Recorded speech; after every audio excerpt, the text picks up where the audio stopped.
You are checking out the RCWR show live coming at you right now on May 5th, 2014. It's your pal right here, Black Avenger, aka the Black Azrael, Lee Sanders.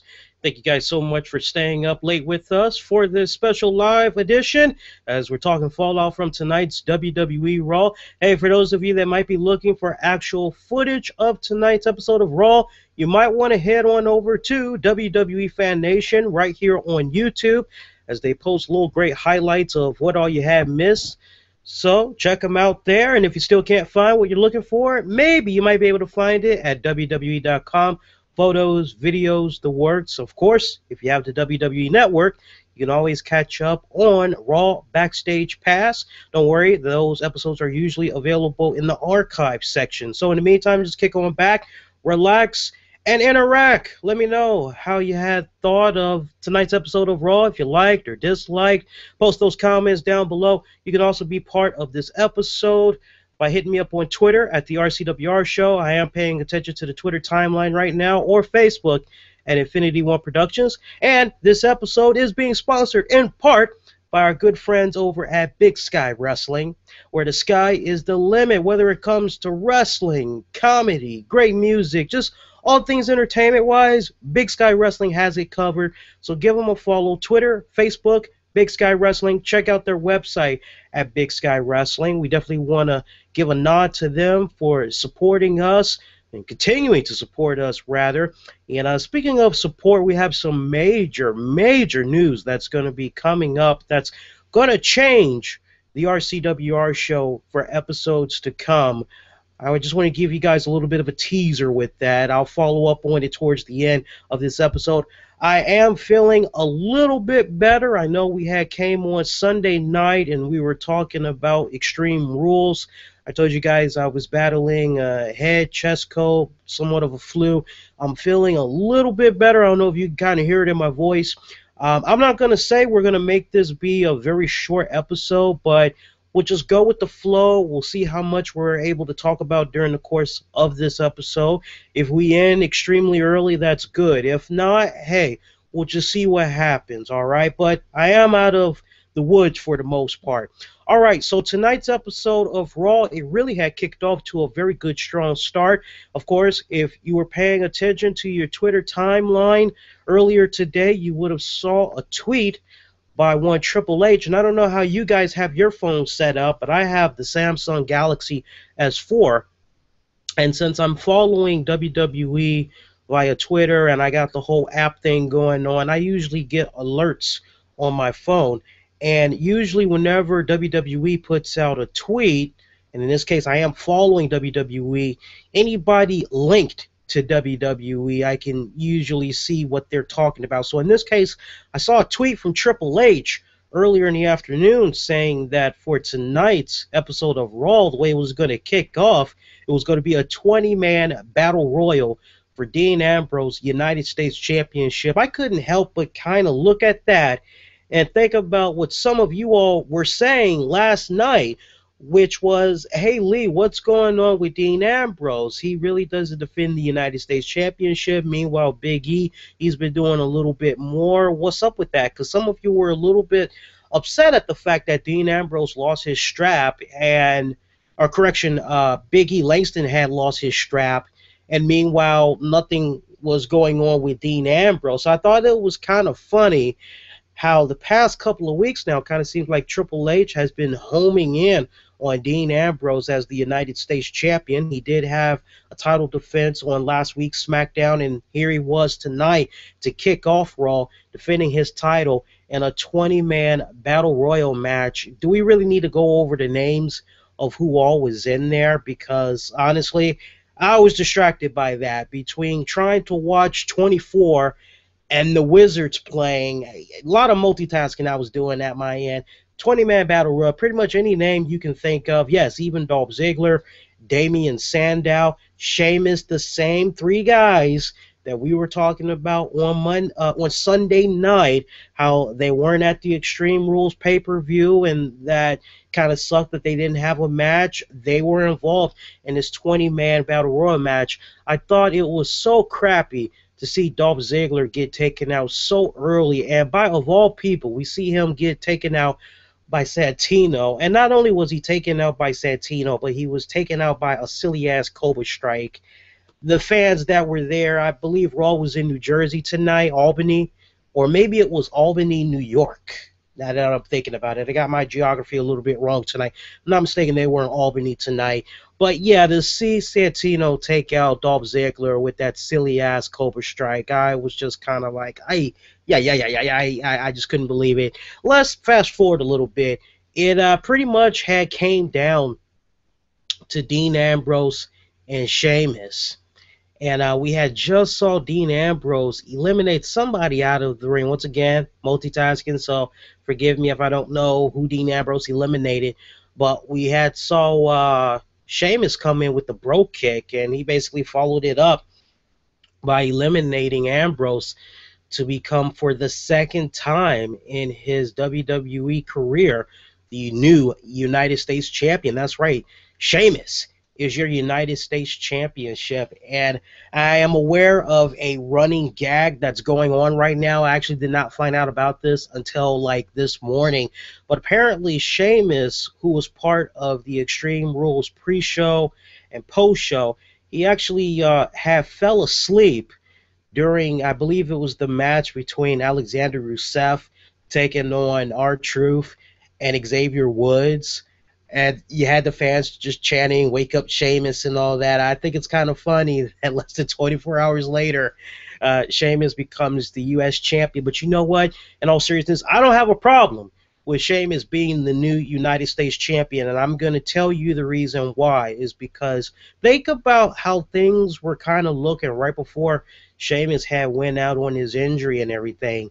Because, I mean, it kind of, when you play it back in your mind, Sheamus and Wade Barrett almost kind of went out at the same time. And both of those guys were in a really good position in the company before they had rolled out, especially with Wade Barrett, as we all know. Looks as though he was slotted to win a Money in the Bank briefcase, go on to possibly become a champion. But it's funny how things had played out with the injuries and everything. And Sheamus, before he went out, he had the whole 1-800 fella thing that was really catching on and everything. But once he got that injury, it was just a matter of, okay, when is he going to be coming back? And then when he finally did come back, just kind of seemed like he was in a position where he was just high in the clouds there while WWE Creative tried to figure out what exactly they wanted to do with him. And I think the timing of this is very good. I mean, let's be brutally honest. Dean Ambrose, he's a phenomenal wrestler. He's one of the best guys when it comes to talking on the mic. As far as when you look at who all is in the WWE right now, he could definitely talk with the best of them. We can all be in agreement of that. But when he was the United States champion, they really didn't do that much with him. And you could tell me he had the United States championship for over 300 and whatever days all you want. What it's really going to boil down to is, okay, well, how frequent did he defend that United States championship? A couple of you guys have brought up a very good argument or question last night on our Extreme Rules post show, which was, do I see some type of an angle playing out where maybe the Intercontinental Championship and the United States Championship will get fused into one? And in case you guys aren't hip to it already, there's actually an article on WWE.com's website, came out a couple of months back, where that subject was brought up, and they had spoke to the respected champions of those belts at the time on the idea of putting both of them together. I think something like that ultimately will happen. It's just all about the timing, what pay-per-view they're going to make it happen. Maybe it could happen at SummerSlam. Maybe it could happen at Survivor Series. Maybe it'll happen at the Royal Rumble. Maybe it'll happen at next year's WrestleMania. Who knows? But I definitely see it on the horizon. Honestly, I'm excited for Sheamus, but at the same time, I'm hoping that WWE kind of learns from how things went with Dean Ambrose, and they don't just have Sheamus have that United States Championship just to be holding on to it, and then it's kind of like, oh, yeah, 6 months down the road, oh, well, he hasn't defended that title, like, in 6 months. Yeah, it sounds like it's about time for him to defend it. You know what I'm saying, guys? So hopefully they learn from what was going on with Ambrose, and they actually make that championship really relevant again. Otherwise, they should just go on ahead and fuse the two already, just so we can have one less belt to be concerned with. And if anything, and I'm going to keep saying this until I'm blue in the face, good luck with that given my complexion, but I'm going to keep saying it until I'm blue in the face. I want to see the Hardcore Championship belt come back, because I missed that whole 24/7, anytime, any place. I want to see that come back. That would be real kick-ass right there. We saw Cesaro pick up a disqualification in his match against Rob Van Dam. He really just lost his cool in a huge way. He did not heed the referee's call to back off of RVD, as RVD was tangled up in between the ropes in the corner, and Cesaro just kept going at it. Even after the match was thrown out, the victory was awarded to RVD. Cesaro continued his assault outside the ring, continuing to go to the body of RVD. We actually saw Paul Heyman have a little bit of a concerned look on his face, that he didn't really approve of what was going on with his former Paul Heyman guy.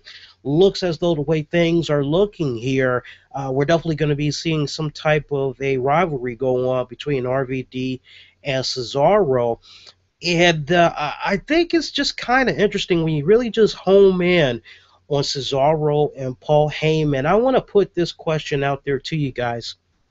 Now that it's been a couple of weeks since we've seen these two guys paired up, which is, are you really buying the union of Paul Heyman and Cesaro? And when I say, are you really buying the union, you think about Paul Heyman, Brock Lesnar. Gels really well, doesn't it? You think about Paul Heyman and CM Punk. Gels pretty good, doesn't it? You think about Paul Heyman and RVD. You think about Paul Heyman and pretty much every single guy that he's managed, there's been some type of chemistry with them. You know what I'm saying? And I don't know what it is. I can't quite put my finger on it, but I swear to you guys, I'm just not buying into the union of Paul Heyman and Cesaro. It just feels kind of odd, you know? When you look at the two names on paper, it's kind of like, yeah, oh yeah, let's do it. But now when you actually see it happen in front of your eyes, it's kind of like, well, you know, it's not really working out the way I envisioned it. And that's just how I'm kind of looking at it. It's almost like these two guys are continuing to try to fill each other out, if you will. You know what I'm saying? And I don't know how long this is going to last. I really don't. I really would not be surprised if this union were to break up before or by SummerSlam, because I'm just not really buying into it. I mean, some folks are saying, well, maybe we're going to see Cesaro take on Brock Lesnar. I could definitely entertain that. I would not mind seeing that. I've been saying for the longest, since Brock Lesnar has come back to the WWE this go round, we need to see Lesnar be put into a position where he's putting over the younger talent and pretty much not just working with the veterans and all that, you know? So, yeah, I'm hoping that maybe we see something like that, or at least see Lesnar lock it up with somebody on the roster that's younger, you know, that could definitely benefit from picking up victory over him. But I'm just not really sold on the union of Cesaro and Paul Heyman. But I tell you what, man, I'm going to continue to try to enjoy it for what it's worth. But I'm really hoping that their chemistry picks up soon, because as we saw with Ryback and Curtis Axel, it really didn't go anywhere, and eventually the powers that be decided to pull Paul Heyman away from those guys. So I think Cesaro is in a better league when you compare him to Swagger, you know, but when you compare him to Swagger and who's the other guy? Kurt, when you compare him to, I don't know why the hell I said Swagger, forgive me, guys. But, you know, he seems to be in a better position than, God, I can't think of the two freaking guys, and I just named them, Ryback and Curtis Axel. But, I don't know. To be continued. Let's move on before I get all twisted up in that. For some reason, I got Motorhead song stuck in my head tonight with the whole Evolution theme, you know. And I'm going to come back to that a little while, because I got my own little rendition of that song that applies to how I felt overall about tonight's episode of Raw. But let's continue. For those of you curious, there was no John Cena in action tonight. I repeat, there was no John Cena in action tonight. So for you anti-John Cena fans, you guys are probably just going, woohoo, yes, no John Cena. Enjoy it for what it's worth. However, we did see a really great promo cut by Bray Wyatt, basically talking about how he is like this field worker that got a whole bunch of gibberish that all I understood from Bray Wyatt. But one of the main things that he basically said was, look, I'm doing what I'm doing because I do it for you guys. You know, he almost kind of cut a promo like he was the son of a plumber. You know, he was kind of like a Dusty Rhodes type of a promo that he was cutting tonight, talking about how all the work that he's been doing, it's really been for them, and that when it's all said and done, he's like God to them, you know. And here is Bray Wyatt once again just stirring that pot, stirring the whole children that have been catering towards John Cena for X amount of years. I love that whole story arc that they got going on right here, where the children that John Cena loves so much are being used against him. And honestly, I thought it was a perfect opportunity to have John Cena be off tonight. I didn't miss him worth a damn. I actually didn't realize that John Cena did not make any type of appearance until about maybe going into the third hour did it really click in. Now, for you John Cena fans, he will be making a rare appearance on Main Event this Tuesday night. You'll be able to catch that live on the WWE Network. Remember, it's no longer on the Ion channel, so I can't stress it enough. If you haven't taken the opportunity to get the WWE Network, you definitely want to make the investment and check it out when you can. We saw the continuation, if you will, of the, I guess you could say, what's the right word I'm looking for here? I'm searching for the right word.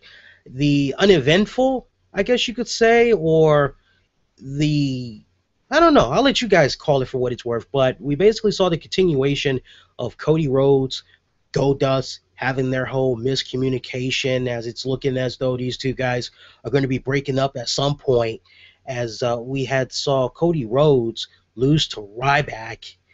And this time around, we didn't see Cody Rhodes try to show some tough love to his brother. It was another miscommunication, though. We saw Goldust, he was outside watching the match go on and everything. He actually did try to interfere, but it kind of backfired. Ryback was able to take advantage instead. Not really looking too much into that. I mean, the victory for Ryback, honestly, it doesn't really do anything for his stock. This was basically just about continuing that storyline of Cody Rhodes, Goldust not being on the same page. Looks like eventually these two guys are going to be ripping each other's throats out and all that. Once again, we saw 3MB, Los Matadors, basically a follow-up to what they had did at the Extreme Rules kickoff. And once again, we did not cover that, as I have boycotted the kickoff in respect to guys like Dolph Ziggler, Damian Sandow, and a few others. I basically said, I'm not watching it. I'm not giving it my time. I'm not giving it my energy. If those of you that have missed their kickoff match, to my knowledge, from time to time, WWE, they do post their kickoffs in its entirety on their YouTube channel, so you can check it out that way. I believe it might also be on the WWE Network, so two options right there that you can go look into. Basically, there wasn't a match that was going on right here.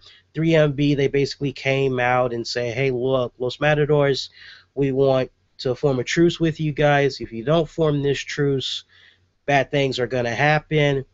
And we saw Los Matadors with El Torito. They ganged up in a little huddle or whatever, talked it out.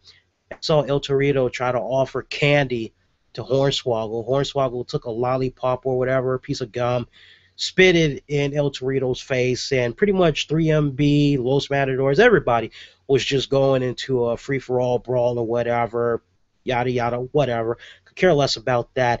Oddly enough, Paige was not on this episode of Raw tonight. I was very heartbroken. Already used to seeing this girl. I'm already spoiled big time.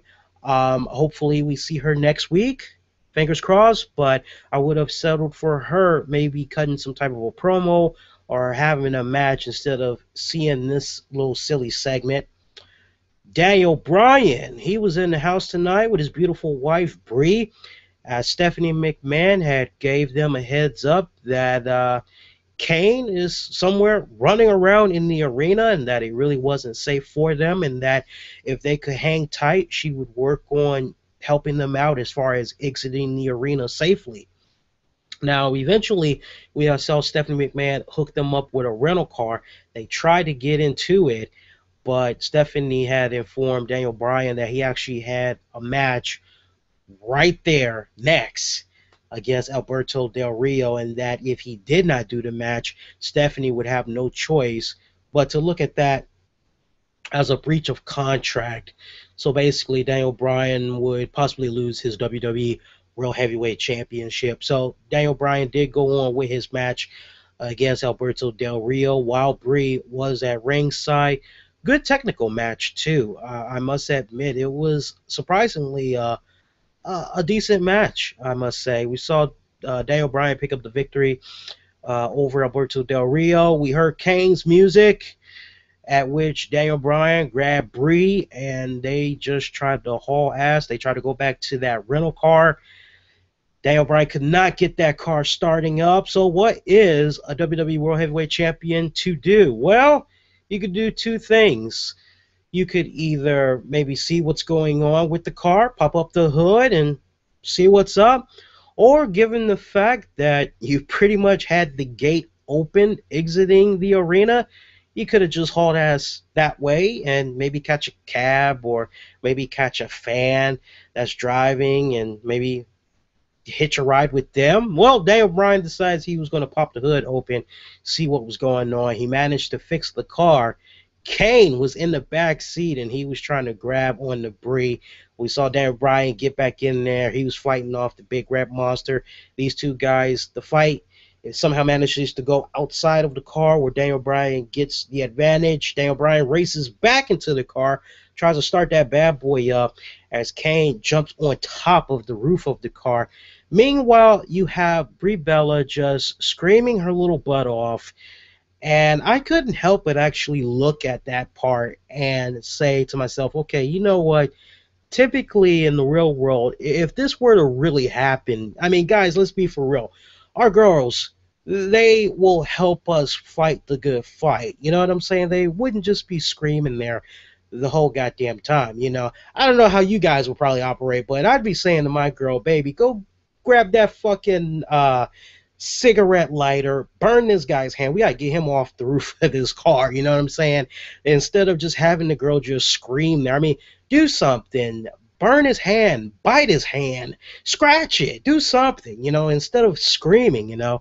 But it was still, when you kind of play it back in retrospect, that particular segment, it got the job done as they were able to drive off. Kane rolled off the roof of the car, and you were kind of led to the impression that maybe Daniel Bryan was going to back the car up over Kane. Some odd reason, Daniel Bryan actually stopped the car, got out to go check on Kane. Once he saw Kane just rise up from the dead, Daniel Bryan just hurried up, got in his car, made his exit from the arena. Looks like this is to be continued. Kind of follow-ups on what we were talking about Sunday night as far as Kane, Daniel Bryan not being done just yet.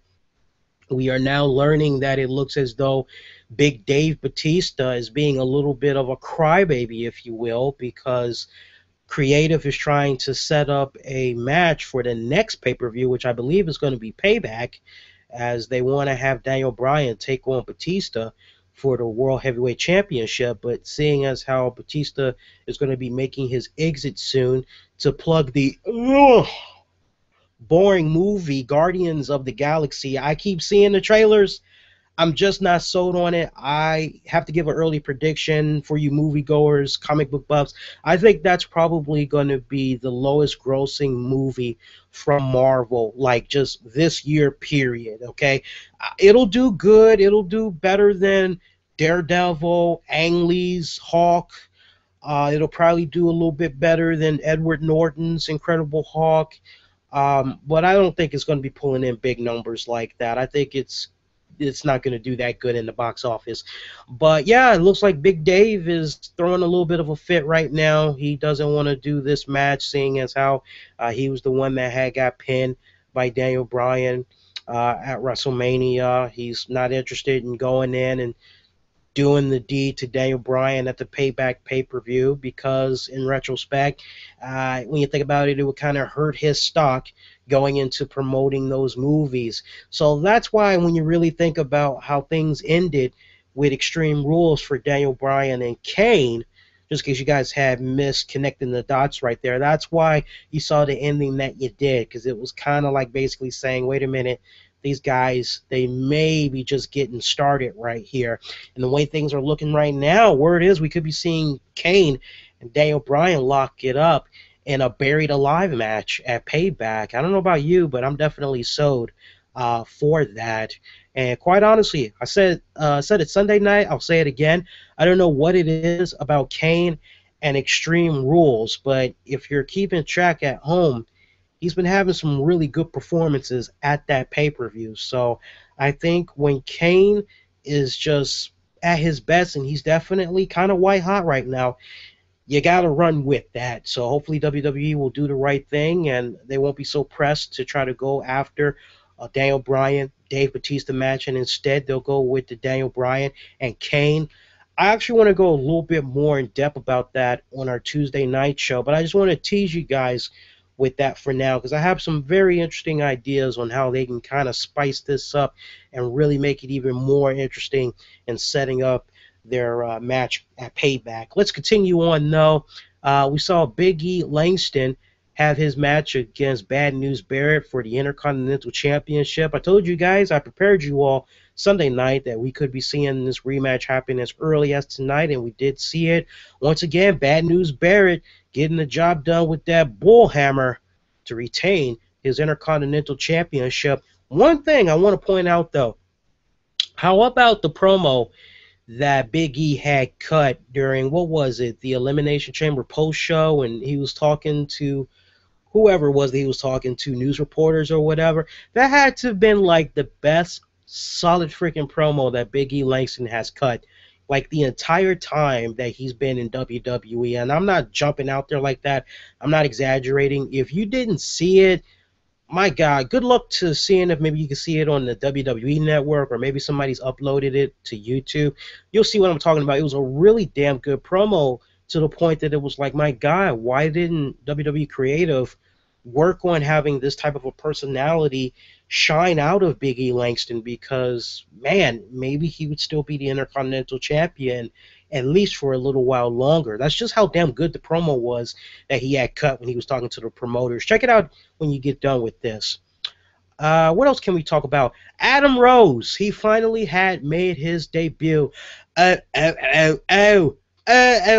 Don't be a lemon, be a rosebud, with his little lollipop all in his mouth and everything, and he's got his weave all over the place. What can I say about Adam Rose WWE Raw debut? Where's Bo Dallas? That's my question. I care more about Bo Dallas than I do Adam Rose. And look, I'm prepared for the negative feedback that's going to be coming my way, because I actually had experienced a little bit of a backlash on Twitter from a few people, and they were like, how can you say that about Adam Rose? Adam Rose is the man. Adam Rose is the beast. And it's kind of like, calm down. Don't get your panties in a bunch. Now, look, and I got to be for real now. I happened to see enough of Adam Rose in NXT before he got brought up to the main roster, okay? So it's not like I'm just prematurely just going based off of somebody's intro and it's like, oh, they suck, you know? No.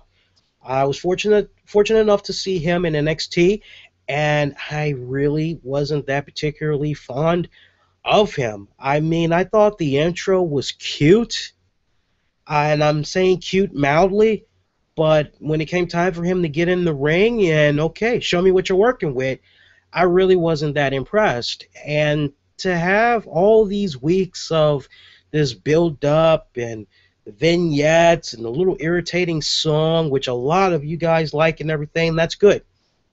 For me, seeing him basically suck on a lollipop and offer it to Zev Coulter, who's like, get that away from me. And we got Jack Swagger standing there. He's ready to get it on. And basically, we see Jack Swagger pretty much get his butt owned by Adam Rose with pretty much a quick toss over the ropes and everything. And Adam Rose just goes back to his, that just didn't do it for me. I really wasn't that impressed. I mean, for me, and I know I'm probably striking a chord with some people that will probably agree with me. You're just looking at some of the new people that has come up to WWE like in the past year and a half or whatever. You go back to your Fandango, you go back to your Brodus Clay, you go to Xavier Woods, and now you add in Adam Rose, you throw in Emma. Really hasn't been working that well for this new, fresh, young talent that's been coming up the main roster. Now, look, I'm willing to give the devil his due. I'm willing to kick back and see how things progress next coming weeks for Adam Rose now that he's going to be on the main roster. Because this is pretty much where the big boys play. This is the big leagues now. So it's definitely going to be interesting to see how things play about. But if you got to ask me just first impressions, I got to go with what I saw from NXT to now. I'm just not really impressed. I'm more impressed with Bo Dallas. I love the vignettes they've been doing with him. Was actually able to see a decent amount of his work in NXT when he was still the NXT champion before he lost it to Adrian Neville. And I see nothing but big things happening for this guy and his career. So that's just where I stand on Adam Rose. It's okay if you guys disagree with me because, my God, man, if we agree on every single thing, something's wrong, straight up. We already told you about main event as far as John Cena. He's going to be making a rare appearance on there to basically talk about what all had happened from the Extreme Rules pay-per-view. But we're also going to be seeing Sheamus on SmackDown this week defend his United States Championship against who? We don't really know, but he will be on this week's Friday Night SmackDown. I want to take a quick pause, let you guys know you're checking out the RCWR show live. Your host right here, Black Avenger Lee Sanders. If you guys are enjoying our recap and review right now, do me a huge favor, post those comments below. Google Plus this, Facebook, you retweet it. One of the many ways you can spread the good word about our content. We pretty much just got one more match to talk about, and that is our main event match. I see we got a decent amount of viewers, too. Make sure you give this piece a like while I'm reminding you guys right now. Main event match. I love it when these two teams hook up. It was the Shield teaming up to take on all three members of the Wyatt family. And, man, what a great way to end Monday Night Raw. You think about how it opened up, and then you think about how it's closing. Good, strong opener, good, strong ending. I like that. In between, a little bit kind of, but the opening, the end, very good, very on point. Great matchup here. I mean, you got to home in on Seth Rollins for a moment. Here's a guy 24 hours ago did one of the most illest, sickest, insane spots in like a long, long time. I mean, he went ECW last night when he jumped from the crowd section onto Randy Orton and Triple H there, basically onto that hard concrete and all that. And you're saying to yourself, my God, here comes Seth Rollins 24 hours later, and he's having this match. Dean Ambrose, Roman Reigns, all three of these guys, here they are, they're going at it again. And I mean, it was just another classic encounter that we had saw between them and the Wyatt family. But you know what? This match would get tainted by Evolution as Triple H, Randy Orton, Big Dave Batista, they had came out. We actually had saw Seth Rollins and Dean Ambrose. They went for the high-risk maneuver over the top ropes to basically collide into those guys.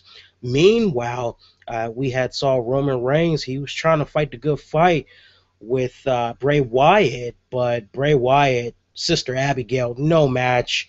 He was able to pretty much take care of him, pick up the victory. We actually had saw the Wyatts pretty much haul ass after that. And pretty much Evolution, they got the one up over the Shield. I mean, they beat these guys down like there was no tomorrow. You talk about Payback being a bitch. I mean, Payback was really served up ice cold right here as they beat them down. There was a really nice, good spot that I had enjoyed seeing where Triple H was getting ready to pedigree Roman Reigns, but Roman Reigns was basically able to, with his head, basically able to lift Triple H off, over his shoulders and all that. And we had saw Randy Orton come in, wham, hit him with the RKO.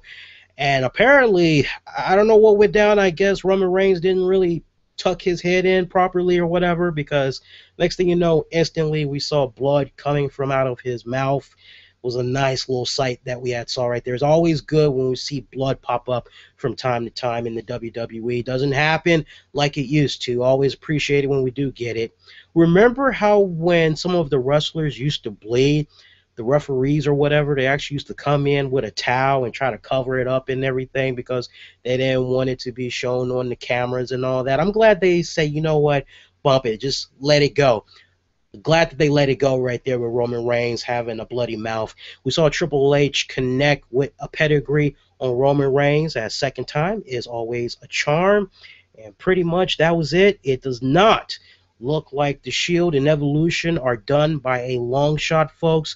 I think with the fact that Big Dave Batista's kind of mouthing off about not wanting to take on Daniel Bryan at Payback and basically lose to him, who knows? Maybe Big Dave Batista, maybe he wants to lose to a real man's man or whatever. You know what I'm saying? And hey, if that's the case, I can kind of understand where he's coming from.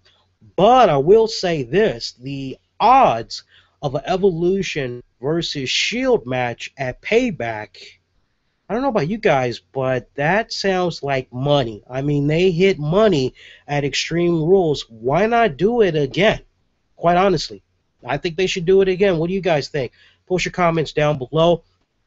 Overall tonight, though, with regards to WWE Raw, to basically use Motorhead's Evolution song for a moment, NBA playoffs was on tonight. 24 had came back all right, but I was stuck watching Raw. It was kind of a lukewarm episode tonight is basically what I'm saying. I kind of wish that I would have watched the 2-hour season premiere of 24, Live Another Day, but thank God I have it on my DVR. I wish I would have watched all of the Wizards game, but hey, at least I can go and see the highlights on Inside the NBA on TNT, right? But, I mean, I won't say Raw was that brutally bad. I mean, good strong opener, good strong finish. If I had to give a nod to just key matches, I definitely got to give a nod to the RVD Cesaro. Big E, Bad News, that was a good one. Even though Evolution interfered, the Shield taking on the Wyatts, that was another good one. But I mean, really, that was pretty much it. Unfortunately, it was a really lukewarm episode. Scale of 1 to 10, I will give it a modest 6.5. Definitely a pass this week, but I'm really hoping that WWE cranks it up even more next week. And on that note, let's get to you guys' comments and see what you all had to say about tonight's episode of Raw. And as I am pulling up you all's comments, I want to give you guys a quick heads up, programming note-wise. This Tuesday night, we got the 350th episode of the RCWR show over at Blog Talk Radio. Join us. It's going to be on at 10 p.m. Eastern. You want to tune in because we have a rare opportunity as we're going to be interviewing Mr. Ellis Stevens. Now, you guys may be like, who the hell is that? That's the black guy with the Champ is Here t-shirt and the glasses that had the shocked look on his face when he saw Undertaker lose to Brock Lesnar at WrestleMania. He's just been making waves. He's been having his 15 minutes of fame. He had an opportunity to go see Triple H and other WWE superstars as a result of his face being everywhere. And the guy is right here from the Washington, D.C. area. So he's going to be joining us to talk about his WrestleMania 30 experience. He's also going to be talking about what it was like to meet and greet Triple H and go on a little bit of a tour. Because I think he went down to the WWE headquarters. Not really sure, but he's going to talk about everything as far as his whole WWE experience. So make sure you join us for that. It's going to be pretty freaking on point. And yeah, it's our 350th episode. We have some big news as far as what's going to be going on for the future of the RCWR show. Got some very important news to share with you all on that. We'll also be diving into the very latest in entertainment, wrestling headlines, so do join us for that. We'll also put the RCWR show spotlight on Kane, Daniel Bryan's feud. I'll chime my thoughts on how they can crank it up and make it even more interesting. All right, so join us for that, 10 p.m. Eastern, only at Blog Talk Radio. Twitter, we got to go to Razor, who says, and direct quote, I don't see chemistry between Heyman and Cesaro either. I can see them breaking up, Cesaro turning face versus Lesnar in the future. Well, we'll see if that comes to fruition, buddy. We'll see. All right, let's see if we can pull up you guys' comments right here. Do a little paste and go real quick. Hopefully this is the right link. Nope, I posted the wrong link. I hate when I do that, guys. Bear with me here. I'm trying to get the links together. And I got the link. I thought I had this ready to go, but I didn't. So it happens. It's live. Anything can happen. All right. Now, I think we got it going now. For some reason, the computer is being slow. I don't know, guys. We might not be able to get to y'all's comments. Looks like YouTube's kind of... Yeah, YouTube is giving me a error message right now. Wait, there we go.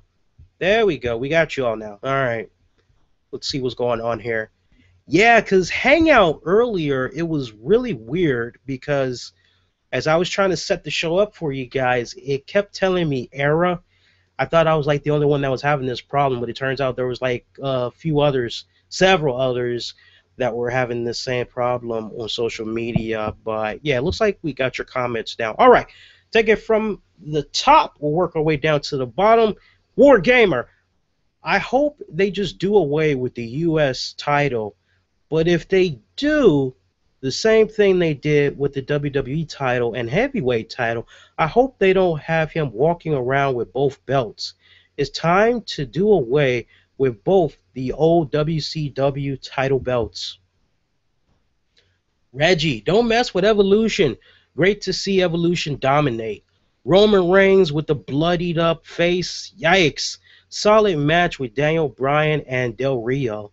I hope Kane wins the WWE title just one more time. You, me both, man. Talk about putting a bookmark on an illustrious career there. I know he is in the process of putting people over, but he's always been underrated. He deserves one more run with the title just for a couple of months. One more thing, get Bray some acting lessons. Yes, indeed. Jamie, Raw was kind of slow in the beginning. Matches of the night were the IC title match. Daniel Bryan puts on another classic match, considering how banged up he must be after Extreme Rules. And of course, the Wyatt family and the Shield. The ending was really good, I think. We will get another Evolution and Shield match at Payback. I have two problems with tonight. First, Paul Heyman going on and on about Brock Lesnar beating the streak. Also, seeing Putin's picture on the screen, considering the problems between Russia and the Ukraine. Other than that, good show all around. Rusev did have a match tonight, didn't he? That was like one of the I don't give a flying hoot moments for me, because I actually ended up changing the channel. Yeah, Rusev had a squash match. I think it was against Kofi Kingston. It was. Ricky, the fans were awesome tonight. NYC. David, I know it hasn't been that long since he returned, but he still got it. Do you think RVD will ever be a title holder for the remainder of his career? rephrase that, David. Like, just hold any type of a belt, or are you looking at him holding a particular belt? Because if we're gonna go with the whole WWE World Heavyweight Champion, that's not gonna happen. I could see him maybe holding the tag titles, or maybe the U.S. or the Intercontinental title. But as far as the WWE World Heavyweight Championship belt goes, no, I don't see him holding it. All right. Dre, really appreciate you still putting in the effort to talk to us even though you were sick. It shows me that you're really passionate about what you do and care about your viewers. Have fun on your vacation that's coming up soon. You deserve it. Keep it up, Lee. Thank you for that, Jay. I appreciate that. Yeah, in case you guys have missed it, after Tuesday night for that 350th episode, and I do hope all of you all can tune in and check it out live or on the downloads for your respective device. I hope you can join us for that, because I'm going to be taking a much needed vacation after Tuesday. I won't be back on the air with you guys until Monday night. Maybe a little bit of a bummer for some of you guys, especially you TNA folks that were probably looking for me to probably looking forward to hearing what I had to say about this Thursday's Impact Wrestling. But I really needed to recharge my batteries. I've been really burned out over here. Actually, part of the reason why I had actually ended up getting sick. So, yeah, make sure you join us for that 350th episode. Like I said, after that, won't be back until the next Monday. That'll be coming up. So, this next Monday, that's coming up. Doug, same old crap. I have to ask, why WWE can't blow feuds from last night and just end them? Start new stuff. Evolution versus Shield again, and Bryan and Kane and Cena and Wyatt's. Still give me a break. Same repeated bore fest. I give WWE credit for last night, but the build-up for Payback will be a bore fest. Doug, I definitely see the point that you're making. At the same time, you know, for me personally, I'm very intrigued by the Kane and the Daniel Bryan feud. I mean, these two guys, they were team hell no. And I think when you just go back and you think about the story arc that they had going on there, and you just fast forward all the way to now and how things have kind of changed, I like what's happening right now with Kane and Daniel Bryan. I think the key, though, in order for things to really, really work, they got to take the story arcs creative-wise, and they got to crank it up to really reel in viewers like yourself who go, wait a minute, we've kind of already seen this already. Why are we basically going to be in a position where we're going to be seeing nothing but rematches coming up at the next pay-per-view? Trust me, I definitely feel where you're coming from. At the same time, you got to also think about it from that business standpoint. And whether some of y'all like to admit it or not, at the end of the day, WWE, they have a responsibility to their shareholders, their stockholders and all that. They've got to go with the popular move. You know what I'm saying? And the popular move is, unfortunately, the Bray Wyatt and John Cena is working. The Shield and Evolution is working. Kane and Daniel Bryan, look, they're trying to give you Daniel Bryan and Dave Bautista, but Dave Bautista has his ego in the way. He doesn't want to lose to Daniel Bryan. If anything, he wants to be the champion. So if, in fact, we do see Daniel Bryan take on Kane, don't blame WWE. Blame Dave Bautista, who's not trying to do the right thing and help put the younger guys over, which I think, honestly, is a little bit, if it's true, that Big Dave is giving them a hard time. If it's true, and I hope I'm wrong.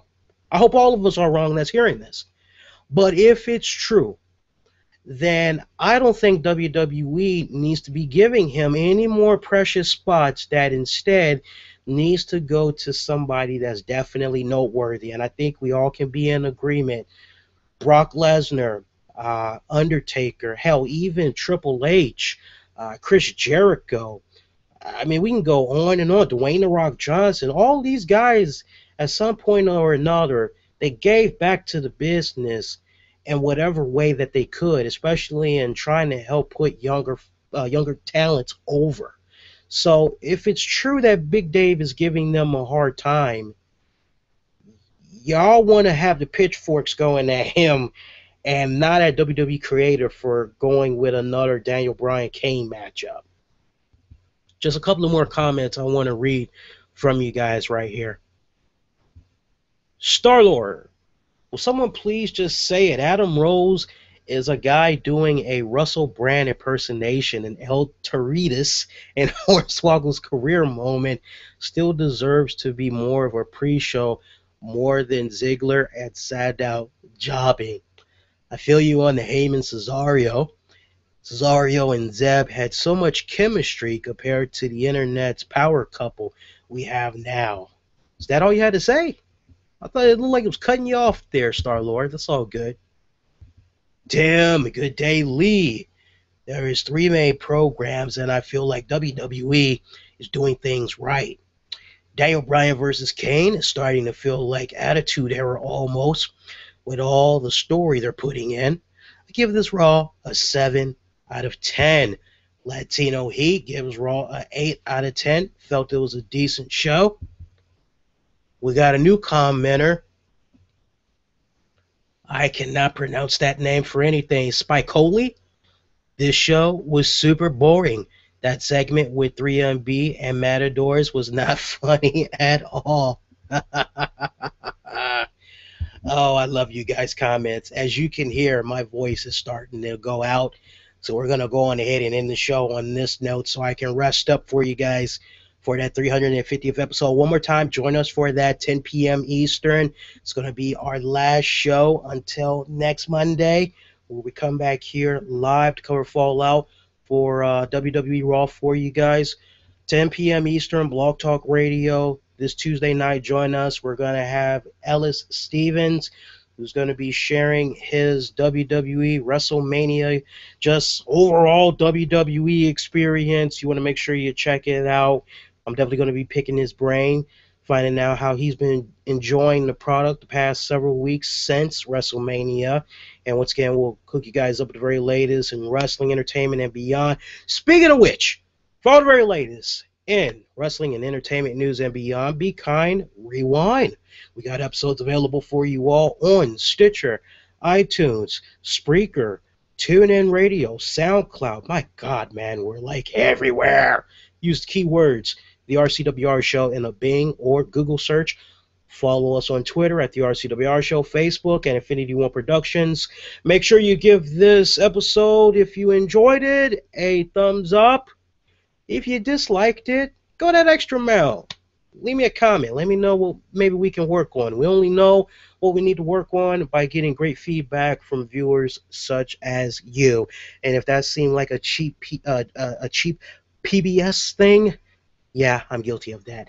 All right, guys. Love all you all. Be safe. Be kind to one another. I will see you next go round. Everybody, take care.